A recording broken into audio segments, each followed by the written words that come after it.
మహిళలు బంగారు గాజులు వేసుకున్నా సరే మట్టి గాజులు తప్పనిసరిగా వేసుకోవాలి.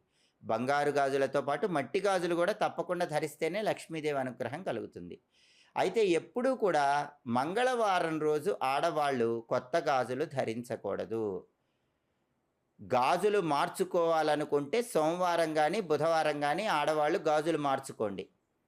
కొత్తగా గాజులు ధరించాలంటే గురువారం రోజు ధరించండి. అంతేగాని మంగళవారం రోజు మాత్రం కొత్తగా గాజులు ధరించకూడదు. ఆడవాళ్ళు చేతికి వేసుకున్న గాజులు మార్చుకోవాలంటే ముందుగా ఒక ఎరుపు రంగు దారం గానీ, ఒక పసుపు రంగు దారం గానీ చేతికి కట్టుకొని, ఆ తర్వాత పాత గాజులు తీసివేసి కొత్త గాజులు ధరించాలి. అయితే గాజులు ధరించేటప్పుడు జుట్టు విరబోసుకొని ఎట్టి పరిస్థితుల్లో గాజులు ధరించకూడదు. అలాగే గుమ్మం ముందు కూడా కూర్చొని గాజులు ధరించకూడదు. గుమ్మం మీద గానీ, గుమ్మం ముందు గానీ కూర్చొని గాజులు ధరిస్తే లక్ష్మీ కటాక్షం తగ్గిపోతుంది.